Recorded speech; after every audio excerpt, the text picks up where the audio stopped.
We have now a very important topic, which is about breakpoint types.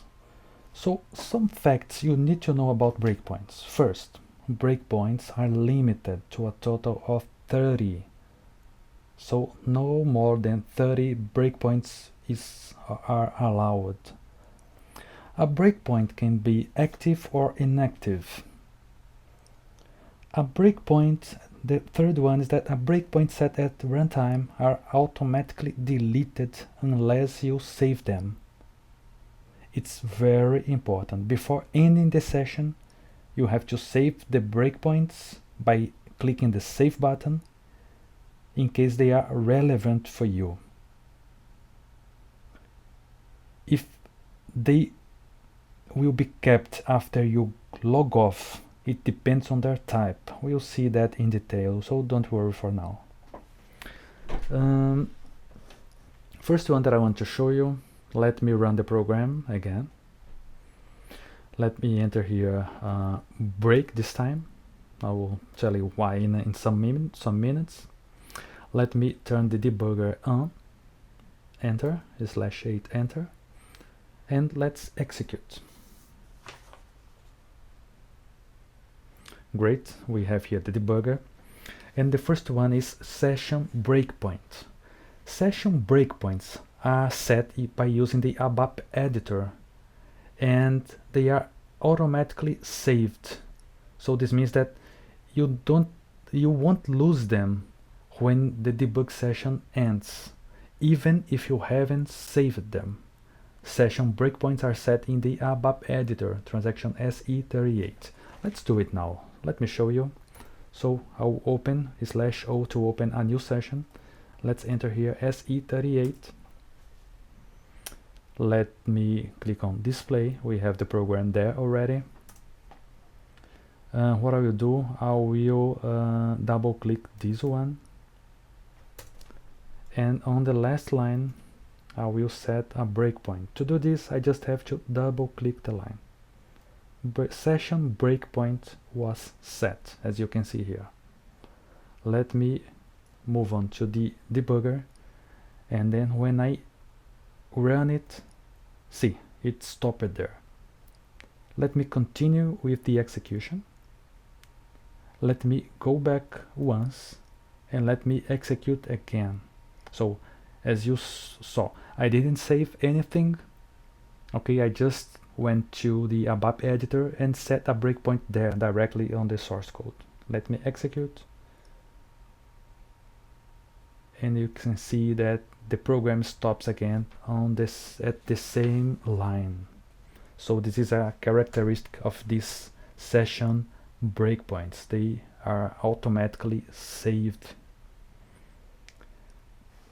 The other option that you have, let me show you. Let me click on single step to move on to the next command. Imagine that if I wanted to create a session breakpoint here without moving to the ABAP editor. What I could do, I could right click and then choose create session breakpoints. Okay, so you can see here that the symbol is the same. Let me show you. We have the desktop. Let me double click this. So memorize the symbol. So this is the symbol for session breakpoints. I believe that is a stop sign and a monitor. Let me double click the one that we set by entering the ABAP editor directly, and see that they have the same symbol. So they both are session breakpoints. We also have let me take advantage now and talk to you about this. So I use the ABAP stack to navigate to the caller, because indeed we are here on line 4, but I want to go back exactly to where we were. So let me click here on position, and then we are back.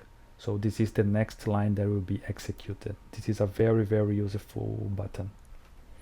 Let me talk now to you about external breakpoints. External breakpoints behave the same as session breakpoints do, with the difference that they are kept for all your future logons, but future logons within the same calendar day or the next 2 hours, whatever comes first. Okay, so imagine that you set this breakpoint at 11 p.m. so it will last only for 1 hour.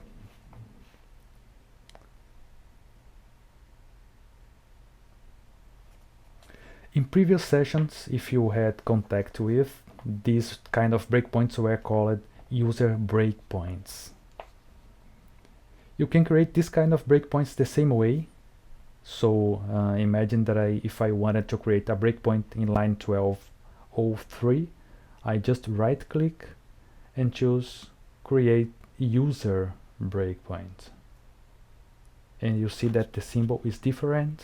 Let me go on a single step.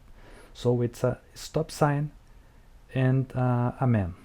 This is an external or user breakpoint. Next one. They are debugger breakpoints. These are the ones that you set directly on the debugger during a debug session.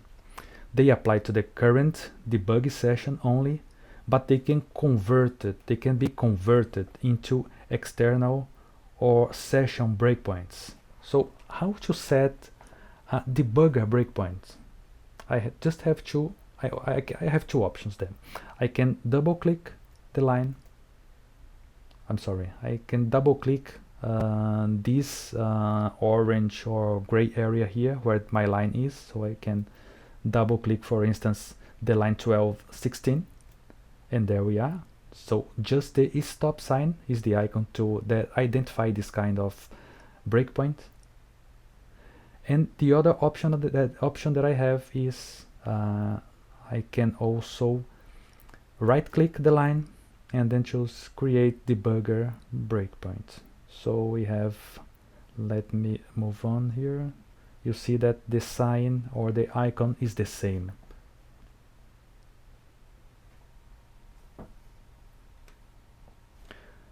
Let me, for now, let me remove all of the breakpoints.